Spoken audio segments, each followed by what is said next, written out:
Brenna. So let's give it up. I'd like to hear another round of applause for bringing the Colorado Cup.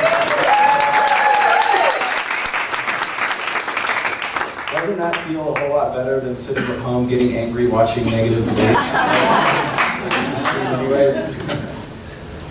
Thank you, Brenna, for the introduction. I won't get into too much detail about the Colorado Carbon Fund itself because we have this amazing couple of speakers here with us tonight who can do so in a much more relevant and eloquent way than I can this evening, though I will join the panel at the end for our audience engagement.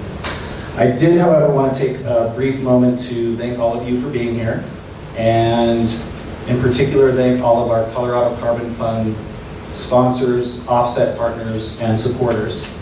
And specifically, I really wanted to thank the Alliance Center for having us here, for hosting this event, for Danny and Brenna and your team working diligently with our team to make this happen, and all of the great work that the Sustainable Alliance is doing. And finally, I'd like to give a shout out, I don't think any of them are here, but to Serendipity Catering for all of this amazing food. If you haven't indulged in the apps, please do. There's still a lot there, but they do a great job, and it's excellent. So I'd like to very briefly introduce our panel of climate superheroes, as I like to think of everyone here, all of whom I've had, both of whom, we lost one of our speakers, or he lost his way here, but we'll have plenty of infill there. I've had the pleasure of getting to know socially and professionally and working with these lovely ladies, so I'll let Kate introduce them more. But to start off with, I'll just mention that we have Angie Fife with us, the Executive Director at ICLEI, Local Governments for Sustainability USA. And Angie was, in addition to now working with cities across the nation and even beyond globally and helping them to address their most pressing climate mitigation and impact reduction issues in a way that helps them to be more resilient and to be more prosperous. Angie also, we have the benefit of having her here because she was at the governor's office, at what's now the governor's energy office, when the Colorado Carbon Fund was conceived, developed, and launched. So she can give us a nice perspective on that historical context and where that went to after that. And then our own fearless leader, Hunter Lovins, as you might not need a big introduction to, who is the president of Natural Capitalism Solutions and its founder, and has been in this space for well over 3 decades. Kate will say a few more words about her, so we're very happy to have both of these lovely ladies here tonight. And to facilitate our journey, we have Kate Hamilton, who I'd like to introduce. And thank you all for coming, for not watching the third presidential debate. And we hope to be equally as entertaining and hopefully far more civil. We hope, but carbon markets can be intense.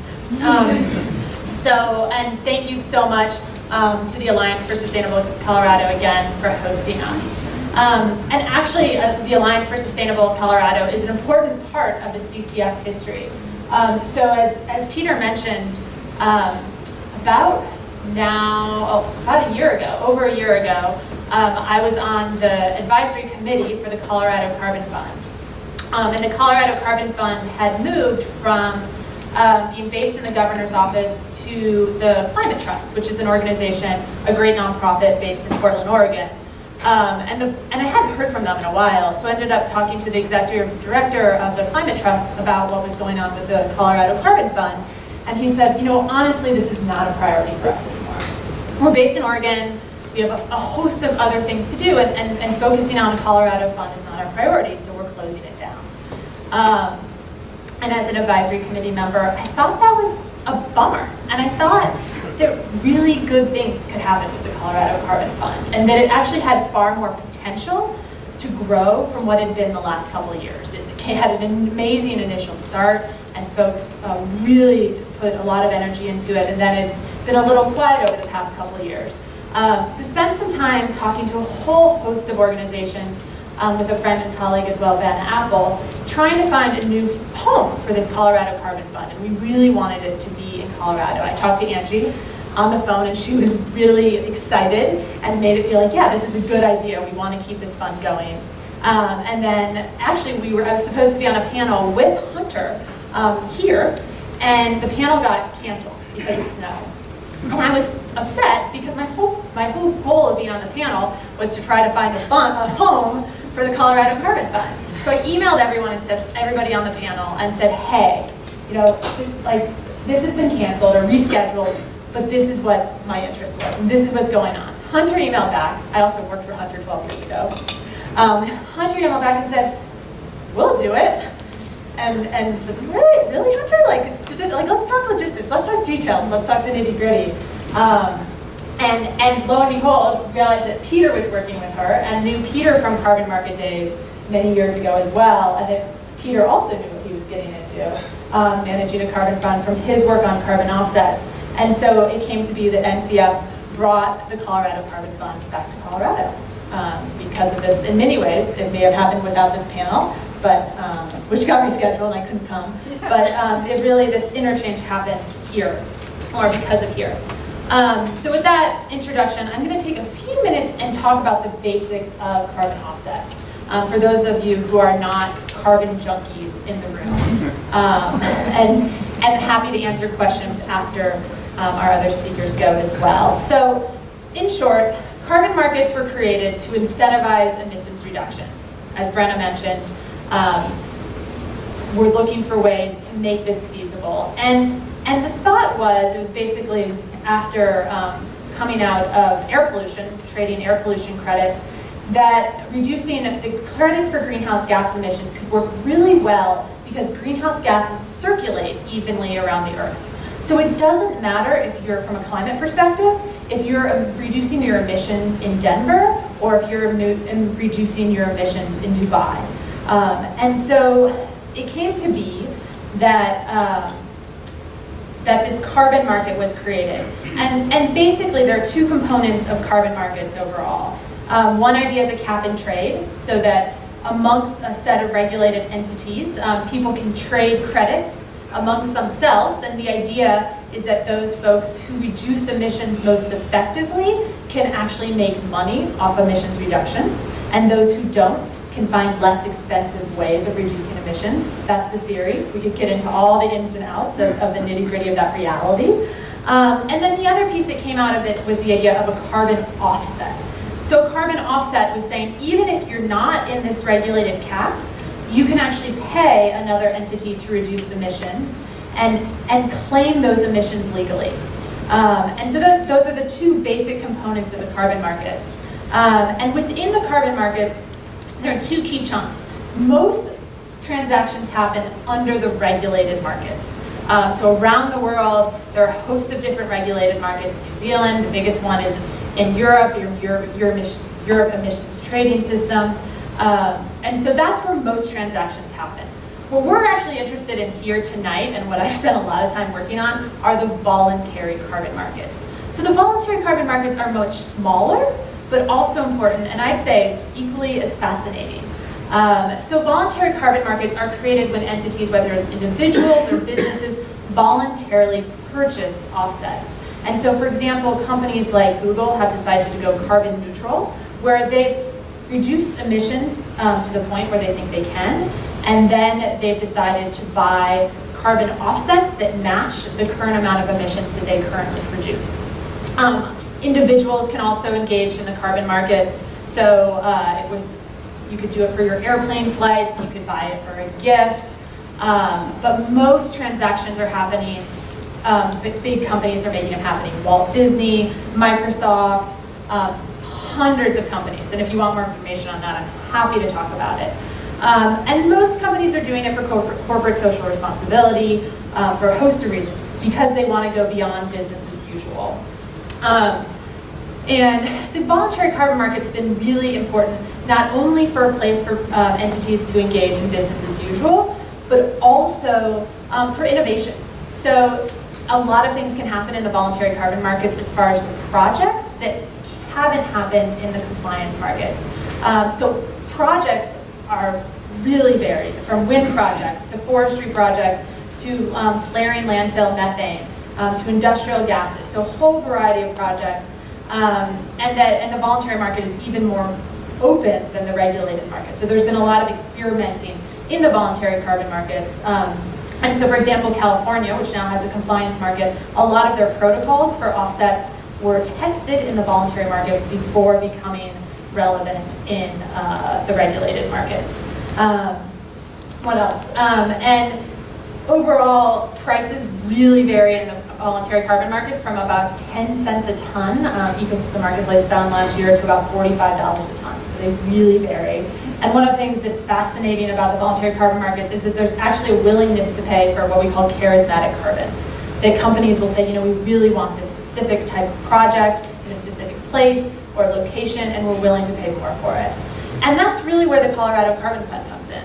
The Colorado Carbon Fund is unique. There are a whole host of local funds, but I don't know any other state level fund in the United States. And the Colorado Carbon Fund is basically, the idea is that a place where emissions reductions happen in Colorado. So all of the emissions reductions, all of the offsets that have existed in the Colorado Carbon Fund happen in Colorado, and as far as I know, all the buyers are from Colorado. And one of the unique pieces of the Colorado Carbon Fund is a license plate program that was started when it was launched at the governor's program. And in short, when I moved back here after 5.5 years in Washington, D.C. and bought a car, and didn't have a car, and finally bought a car, decided to donate to the Colorado Carbon Fund. So I had to go online, figure out my emissions from my vehicle, pay for the offsets, bring the papers into the Department of Motor Vehicles, and then pay extra for the license plate. And that's been a key part of the fund over the last few years. And then finally with the fund, what we're looking for now, and Hunter can talk about this now, is thinking not only about carbon offsets, but also beyond carbon offsets. And there's a whole host of tools happening internationally as far as different ways of incentivizing emissions reductions that are about offsets and then about a whole host of other different mechanisms. So we're trying to think about it broadly. So it's great to see all of you here tonight. I'm going to give you a history lesson on the Colorado Carbon Fund, just because history is important. So everything I say, just remember it's history. I don't know if this is the way that it's going to operate going forward. I know Hunter and her team have big ideas. And of course the market and the environment, the landscape, not the physical environment, but the environment that we work in has certainly changed since it was launched in 2007. So this is how it was then, not saying it will be that way now, but here's a little bit of a primer. So Bill Ritter was elected governor in 2006, took office in 2007, set up the governor's energy office. It was run by an amazing man by the name of Tom Plant. So Tom's a great guy, and he had such a vision working with the governor around what the new energy economy was going to be like here in Colorado. And sometimes I would stop and think, how is he so darn smart? Like 2 years forward, I would be thinking about something that he put in place 2 years prior. Like, wow, how did he know that this would lead to that? And one of the things that was part of his vision was to create this Colorado-centric carbon fund. And I have to give credit also to Susan Innes, who was the person who was first hired at the governor's energy office to run the Colorado Carbon Fund and did all the legwork. She set up the website. She helped work with the legislators who were running the bill, because there was a piece of legislation that had to be passed in order for us to get the special license plate. And by the way, in order to keep that license plate, we have to sell a certain number every year. Otherwise they say, nobody really wants a carbon fund license plate, so we're not going to make that anymore. So buy your carbon fund license plate, please. So, set up the website, worked with a lot of local governments, a lot of the folks that I work with these days. Steamboat Springs was incredibly supportive, Aspen, Boulder. I see University of Colorado person here. Kelly, were you involved in carbon fund? I came down because they said the students was one of your largest donors for that's years. Right. See, And so we used to come and get an award from you. Yes. For being the largest donor. So the University of Colorado was a huge supporter of the Carbon Fund. Their students were a huge supporter of the Carbon Fund. So Susan put those partnerships in place. She worked with universities to get the program set up, and then these donations went into the Carbon Fund. So on the Carbon Fund website, you could go and make, do your calculation. Very simple calculation. What kind of car do you drive? How often do you drive? how many miles, how often do you fly, etc. You could do just a quick family or individual level calculation of what your carbon emissions were. And so, of course, part of what had to go into that was creating calculators and setting up the website. And then you could say, oh, okay, well, at $10 a ton or whatever the case may be, here's what I need to donate to the Colorado Carbon Fund in order to offset my emissions for the past month, year, whatnot. And so all of those donations then went into the fund, and then we opened it up to projects, to folks who wanted to have those donations put to use by helping to fund a project here in Colorado. We had a ton of projects that came through, a ton. Lots and lots and lots. I would say we probably had a list of over 2,000 projects that folks wanted us to fund. And some of them were just simply not feasible. A shot to Mars or whatever. Just, it didn't fit into the categories that we were looking at.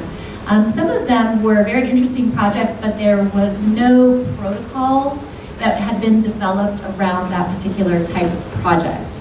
And so the offsets could not be easily verified without a protocol in place. And to get the protocol set up was rather expensive. So some of them just didn't work out for that reason. We were focused on the emissions that could be reduced that were outside of the electric power sector, because the Energy Office had a whole other slew of policies around engaging utilities on energy efficiency and renewable energy. So we weren't doing any, wind to electricity types of projects or anything like that. We were looking for things like transportation, waste reduction, and so forth. I think the CU projects were, didn't you offset your football waste or something like that? The waste from the football games or something? Possibly, yeah. And also the student-run buildings. The student-run buildings. The students paid to offset all of their carbon, and I think there was a project, a brick company, manufacturer, using natural gas from a landfill. Anyway. A brick project, I'm not sure. I think the only two that I'm aware of that were funded by the Colorado Carbon Fund during the time I was at the Energy Office were, one was a transportation project and one was a landfill gas project. But the donations were great. They came in from all over the state, from individuals, from businesses, from local governments, from schools, from students. So it was going great, and then Bill Ritter decided he wasn't going to run for re-election. We had a change in administration, and there was a decision made that we would no longer put state funds into, state taxpayer funds into running the Colorado Carbon Fund, because of course we had to pay Susan and staff to do the work that was necessary to administer it. And we also had the Climate Trust under contract with us to do the verification process, to make sure that the offsets were in fact verified, that they met all the criteria around additionality and things like that. And so we had that expense, we had the administrative expense, and we didn't have the funds to run it. So we decided that we were going to spin it out into its own nonprofit organization, which, now in hindsight, I think was a really good thing to do, because I think the longevity of the program will definitely be enhanced by being out from under a government entity. So we're happy that it has found its home. So that's kind of the history. Be glad to answer questions about that. But let's talk about, why is it important now? One of the things that we hear as we talk to local governments about how to move forward with their climate ambition is, how do we pay for it? How do we finance some of these things that we want to do in our communities? And I don't think that there's a lack of financing, and there certainly isn't a lack of folks who want projects that are financed, but there is a bit of a dearth in terms of these marketplaces where people can come together. So I think that's one of the beautiful things about the Carbon Fund, is that it really brings people who want to invest in these types of projects together with the people who have the projects. So that will be quite a great thing to have ramped up again here in Colorado. There are a number of really ambitious things going on at the local level, as you all know. The City of Denver, for example, has an 80 by 50 goal. They want to reduce their greenhouse gas emissions community-wide by 80% by 2050. At one time, that seemed like a super ambitious goal, but I'll tell you what, there are cities that are cranking it out a lot faster than that. There are some communities that have gone now to 100% renewable energy in certain sectors of their emissions. The city of Aspen, for example, has gone 100% renewable energy on their electric power sector. They have a few things going for them. They are a very well-to-do community that can afford to invest in this regard. They also have a municipal utility, and so they have complete control over their fuel source. So they are now 50+% wind, 46% hydro, I think, and like 1% landfill gas. So as of about a year ago, they hit 100% renewable energy on their electric power sector. And there are many cities that are pledging to go carbon neutral. And as Kate said, you know, we're going to have to think of some creative mechanisms to help them get there, because as they get closer and closer to that carbon neutrality, it becomes more and more expensive for them to do that locally. So the carbon offset market is a great way to enhance that. So that's a little bit of the history. That's kind of the importance of the Colorado Carbon Fund to communities in Colorado. Look forward to seeing all of you come up here, write down on your sticky notes, give us some ideas about projects that you'd like to see funded, ways that we can engage the community. It'd be great to hear all of your ideas. Thanks, Kate. It's always an honor to be back here at the Alliance. John Powers, who's sitting in the front row, thank you so much for creating the Alliance and for carrying this on. It's always a thrill for me to be able to give a talk in Colorado. I was this morning in Boston, yesterday in New York, the day before that in Germany. So it's nice to come home. Which is kind of the feeling that we have about the Carbon Fund. What the hell was the Colorado Carbon Fund doing in Oregon? It got lost. And it darn near got really lost. When Kate came to us, there was the possibility that it would simply cease to be. And I said, that's not acceptable.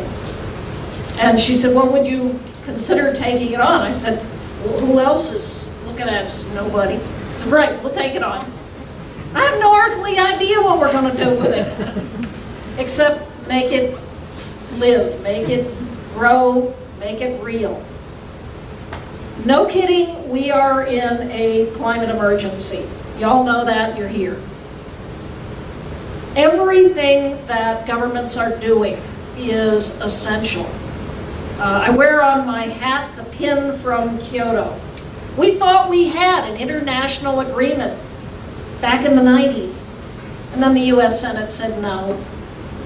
And then we all went to Copenhagen. The US Senate said no. Well, Copenhagen said no. But in the last year, 3 things have happened that are extraordinary. We got these Sustainable Development Goals passed through the United Nations by universal acclamation. The nations of the world said, we have to do this. Goal 13 is action on climate. We got Paris, and we were here at the Alliance shortly after the Paris Accord was passed last December, talking about that experience and what an amazing thing it was at the very last moment that the nations of the world came together and agreed to have an international accord on keeping global warming below 2 degrees C, aiming at 1.5. Except it's probably too late. Paris got us to the starting line. It's incredibly important. And last week we got the Kigali Agreement on HCFCs, which turned out to be a very nasty greenhouse gas. But if all of the INDCs, the intended nationally determined contributions of the nations come in, we're headed for 3 degrees C warming. Angie was a bit modest. What ICLEI's been doing, over 1,000 cities have now committed to be 100% renewably powered. And ICLEI's been doing this work for years around the world, inspiring people in cities. And we all know the governments aren't going to get it done, the national governments. They're going to come together, they're going to talk, they'll pass accords. That's very important. Good on them. And they're not going to do the work. We are. The US is the second largest emitter in absolute terms. We're the first largest emitter per capita. All of us capitas emit, I don't know what the exact number is now, 10 times what the Chinese do. There are a lot of Chinese, so in aggregate they emit more than us. They, by the way, are also now the world's largest market. They have 7 pilot markets that'll become one national Chinese market next year, and they'll probably team with California. The California market put in place under a Republican governor, who some of us were just with last week in Oberlin. He's an amazing man, Arnold Schwarzenegger. And Arnold was trumpeting how under the carbon market in California, California went from the 8th largest economy in the world to now the 5th. This stuff does not constrain your economy. It drives it. The more we invest in climate protection, the more jobs we create, the more economic wealth we create. Per megawatt saved in a community, you generate over $2 million in increased economic activity. We are in the midst of the most profound transformation of our lifetime. We almost don't know it because we're in the midst of it. We are going to transform everything about how we use energy and everything about how we grow food. We're thrilled to be partnering with the Savory Institute on regenerative agriculture. In Paris, the French government put forth the 4 pour 1,000 initiative of increasing soil carbon. Because even if we go full bore on what the governments have pledged to do, warming goes up, emissions go up, we're going to need to start sucking the stuff out of the air and putting it back in the soil. And there is some very exciting work being done. Savory Institute's been leading this work for decades. I worked with Alan Savory on this stuff back in the 80s. And it's now starting to be recognized. Interesting piece today in the Financial Times and in a little energy investor magazine called Seeking Alpha. Nigel in the back of the room is the electric car guru for this part of the world, Boulder Nissan. I drive a Leaf and pleased to do so. So if you want a Leaf, go talk to Nigel. But did you see the Fitch report? I didn't know. Just came out literally, I guess yesterday, apparently saying that if car companies don't take seriously the electric car revolution, they are in the death spiral. Not only the electric utilities, which for now several years people have been saying because of the sweep of renewable energy. Diane Dandino, Independent Power Systems, putting solar all over this part of the world. I got solar on the ranch. This stuff is happening. And you can be a part of it by buying a license plate. How hard is that? Now, if every one of you goes and buys a license plate, that's not going to do all that much good.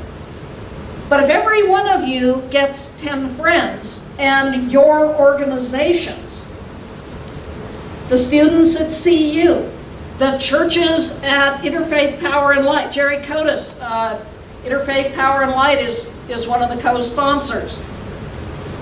If we get every organization that we know of to switch over to buying these license plates, we will have the capacity to begin investing in the innovative projects that are needed. How much carbon can you suck out of the air and put in the ground? We don't know, but it's, Brenna says, lots. We have examples. You want a good tutorial on this, check out the YouTube video, Gabe Brown, Keys to Building a Healthy Soil.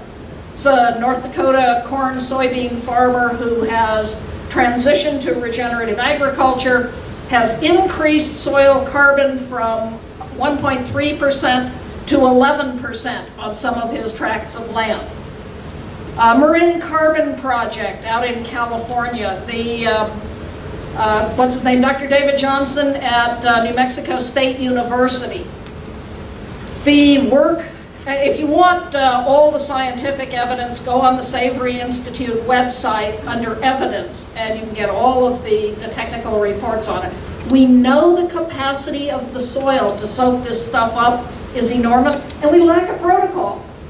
Now, California is starting to put a protocol in place, working with University of California, Berkeley, the Marin Carbon Project, because people have started doing this.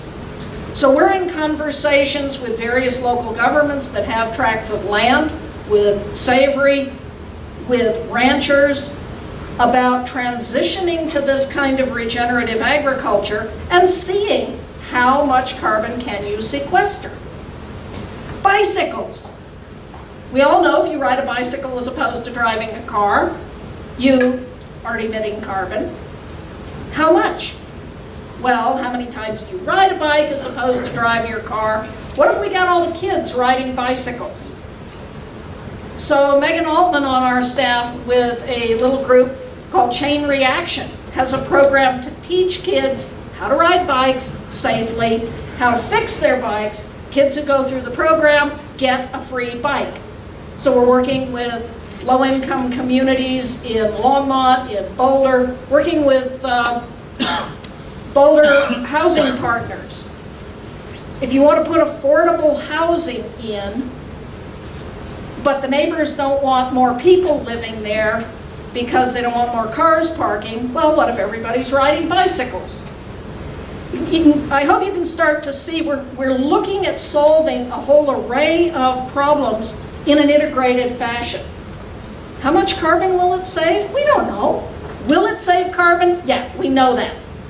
So with this program, we will have the ability not only to do the precisely verified offsets, which was what the program was set up to do, but these community climate benefit programs where we can start testing this stuff, start running these programs in communities and build the protocols, and then when Colorado finally gets its act together and has a carbon market, we'll have the protocols in place to do it. So please, buy a license plate. Get all your friends to buy license plates. Our ability to do this depends totally on how much cash comes in through this program. We get a lot of cash, we can do a lot of cool programs. Well, thank you, Hunter. Thank you, Angie. Peter, do you want to come on up here? So what we'll do now is so many of you here in the room, we know are experts yourselves, is take some time for either comments, we invite you to comment on some of the issues that Peter brought up earlier as far as partners, as far as potential sponsors or donors or investors, or just questions. So Brent is going to bring a mic up there, and come on up. Share your insights or questions. Hunter, I'm glad that the first thing you said was we're in a climate emergency. And as you know, Bill McKibben has said winning slowly is the same as losing. So my concern is when Angie said that being a nonprofit is better for the longevity of the program, that sounds like code for winning slowly. The best thing that can happen to the carbon fund is it goes out of business. So I hope you factor that into your vision. Well, you know natural capitalism, we don't go slowly. Our goal is to push this just as hard as we can. And our ability to do that will depend totally on the partnerships. If folks step up For example, if Sierra Club wanted to partner with us, get all of your members, buy them a license plate, we can work with you on where do you want that money to go to. And we'll do that with any organization. You come to us with a stream of capital of getting your members, people who are associated with you, to start participating. We'll work out with you where that money ought to get spent to cut carbon. So I'm wondering how projects will be identified and chosen, if there's a board of directors or if it's existing staff, how you're going to do that. Hell, I don't know. We'll make it up as we go along. No, we will put an advisory group together of people who know about the difference between a charismatic project where we're building the protocol and a verified offset. And it'll depend in part on who's putting the money in and what kind of a program do they need. But the difference of the program now from how it has been is we're committed to being experimental. So if you're interested in helping, talk to Peter. The short and easy answer to the offsets is we work with credible standard verification, voluntary carbon market standards and registries. That's easy.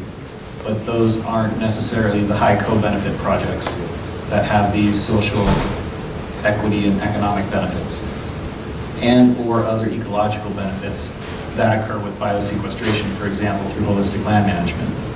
Now, as with certified forestry offsets 10 years ago or so, there was a lot of debate and it took a while for the scientific dust to settle and consensus to emerge around, what appropriate leakage in a newly planted forest would be, et cetera, et cetera. Likewise, the measurement and verification around projects such as soil biosequestration, for example, are continuing to evolve. So what our goal is, and in particular, we do have an emphasis on biosequestration through holistic land management, sustainable agriculture, biochar projects, et cetera. We want to work with those partners who are at the cutting edge of creating those credible, not just carbon reduction, but also soil ecosystem health, social, rural, economic benefits, flood control benefits through improved soils, et cetera. And then as those involved, we'll continue to roll those types of verification and measurement things into our projects. Hi, my name is Doug Machette. I'm a semi-retired sustainability guru and climate practitioner. I'll give a plug. A lot of my work in semi-retirement has been developing the sustainability education website, serioussustainability.org. But I wanted to pick up on something Hunter was talking about. I really appreciate the fact that you were talking about these agricultural projects as a form of sequestration. I had the opportunity for a number of years to be a U.S. liaison to an international conservation organization based in Brazil. And it was an eye-opening experience how the rest of the world looks at a number of these issues. We're all aware of the urgent importance of fossil fuel reduction, but I'm not sure we all recognize that about 20% of the forcing of climate change comes from agriculture, forestry, and land use types of changes. So consequently, I really like to encourage you to do more of these types of things in terms of forestry. And one of the things we found in the international scene, there are so many win-win opportunities to do things to improve the state of the environment, the water quality, the water flow, providing livelihoods for people to live sustainability off the land base at the same time. So agriculture, yes, as it's designed today, is a big source of emissions. And not only emissions in the use of fossil fuels, but also emissions from our soil carbon stocks that are being lost through poor practices. So we have a lot to fix. The Saber Institute concentrates on the proper management of the grasslands of the world that do not carry enough, don't receive enough rainfall as to support crop agriculture. So there's a lot of work to be done in cropland agriculture. The industrial model is broken. It's the model that has simplified life on the soils, and life on the soils is what sequesters carbon. So we have all these plants that act as carbon pumps, and if we create the conditions for those plants to photosynthesize, suck that carbon dioxide, put it into the soil, and feed those microbes and communities under the soil that are in charge of putting that carbon into a permanent source of soil food and live food. So our agriculture is very, in that sense, very simplistic, and it's not good. In the case of the grasslands of the world, it's 2/3 of our land area. There's a lot to be done. The biological tool that we use to get that carbon cycle going, and that microbes, all those microbes really fed our livestock. And livestock, as in the current model, are a problem.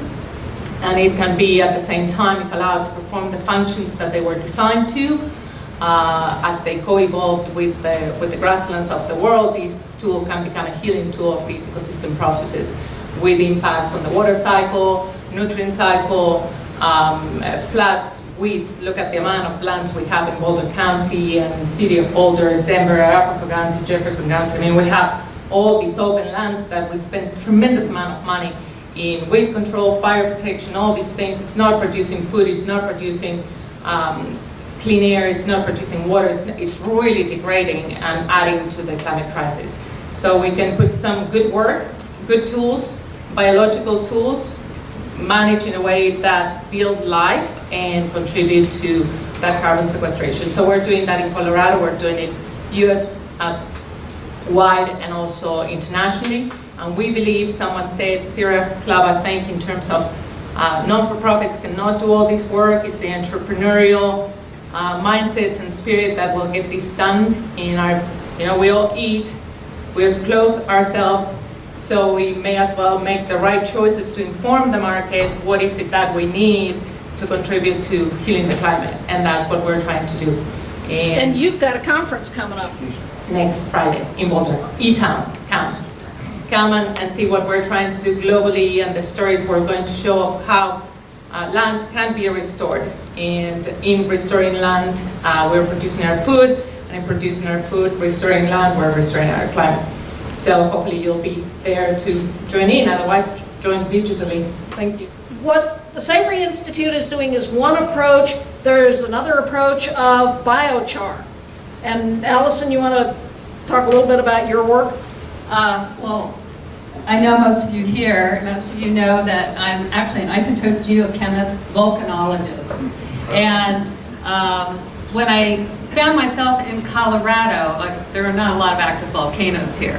So I started digging pits, trying to understand the geologic history of Colorado. We actually have a very significant volcanology history. And when I was working for the USGS on mineland reclamation issues, Hunter knows this story. She has dreams about it. And I would be working with the BLM, and they'd be trying to work with these areas that weren't reclaiming, doing the same thing over and over again. And I this isn't working. And so I turned my attention to the areas that were reclaiming naturally on their own, where we weren't spending millions of dollars in trying to reclaim them. And in digging these pits, what I found was back to the last glacial maximum, over 10,000 years, the areas where there were consistent biochar horizons is where the planet had recovered naturally, beautifully. Sometimes really disastrous natural or anthropogenically disturbed areas. It was incredible. And the carbon sequestration in those total soil cores was on the order of 24 to 30%. Phenomenal. So, getting to, and I would go to Hunter and I'm like, we've got to do something about this. And Hunter would say, we need a market. And Ken Salazar would say, we need a market. And so all of these components, back to regenerative agriculture and grazing, understanding the value of the way nature heals itself and naturally recovers. Like Hunter just said, above the ground is the biomass. If we have rapid biomass killed, and we have a lot of methane and CO2 being released to the soils. If we can biochar it, if we can work with natural processes and begin to get it into our agricultural soils and our mineland reclamation soils, and I have done some mineland reclamation, it's phenomenal. I'm saying Colorado Carbon Fund. Just try to understand how your fund's going to work. I'll give you one instance of a problem that's ran in. We create carbon credits through our process. I had a major corporation ready to purchase over 50 million in credits. We have a protocol in place in California, in Placer County for biochar. I went through the governor's office, I went everywhere. I couldn't get a card to approve it statewide. If I've got a customer, and there is a protocol in place in California, is there some way Colorado could adopt? I mean, you know, when I got somebody ready to write me a check to do good, and I can't get an agency to, you know, give me the protocol or expand it to where I need it, is that something Colorado Fund could work on? Or how's it? Yes. Yes. Okay. She never says no. Well, yeah, okay. Is that something Colorado Fund can really work on? Talk to Peter. Okay. Any question over here? Thank you. I don't represent the University of Colorado officially at this event, so I want to definitely put that out there. But I'm an educator by training, and I work in the CU Environmental Center. We work with students all the time. There are a number of our students, current and former, in the room right now. And the CU Boulder students have been instrumental in supporting the Colorado Carbon Fund. I can't say whether they will in the future, but I'm wanting to know if there are plans we have lots of graduate students and undergraduate students who are chomping at the bit for opportunities to run calculations and get involved in projects and have ideas for projects that are not necessarily ready for prime time, that are more experimental. And so I'm wondering if you've been thinking about ways to partner with UC Boulder and UC Denver, I know CSU, to bring in the next generation of young people who are hungry to make an impact and to make a difference and to apply their training to real world problems. Current and former interns of natural capitalism, please stand up. Current and former employees of the CU Environmental Center, please raise your hands. Short answer, yes. The answer to that one is talk to Megan, who runs our internship program. Yeah, we're going to need a whole lot of help in walking this thing forward. We're under no illusion that we've got it all figured out or that we're going to do it ourselves. One of the reasons we have so many partners listed up here, really believe in partnerships, so yes, we'd love to play with you. And there's a lot of ancillary benefits to doing a little project like this, that, and aside from the better nutrition and the not having to deal with getting food and all that, just having that all in one location. And I just wanted to get you to think about carbon footprints in a way relating to food production. The work that the Savory Institute is doing, biochar, and then compost-based organic. So yes, we're very keen on all of those. Couple that with energy efficiency, couple that with renewable energy, the kind of stuff that Diane is doing, independent power systems. Couple that with electric cars. We are going to, over the next decade, totally transform how we do transit. I flew in to Denver today, big carbon footprint. Then got on the little train and came here. We will get on the bus and go back up to Boulder.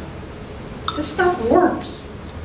So the one thing, well, I'm going to ask you to do three things. Buy a freaking license plate. Two, on the back of, turn around in your seat, there's a little sticky note. Fill it out. What ideas do you have? Who can we partner with? And you can turn it in here. Post it up here. And don't let it end tonight. Keep thinking. What organizations ought we to be talking to? Talk to Peter. And 3, do one thing every day. What can you do to cut your carbon footprint, to use renewable energy, drive an electric car, to plant a tree? Mike Smith here's got a fabulous tree planting program. That's another way of putting carbon back into the soil. What can you do? Make a commitment that every day you're going to do one thing. Thank you all. I'm glad we got a little bit of debate at the end, you know, just for our debate thirst. And we can talk more. So again, thank you all for being here. Thank you to NCS for taking over the Colorado Carbon Fund. There are a lot of organizations that were, including IGLE, that said, wow, we need this to happen, we just didn't know how.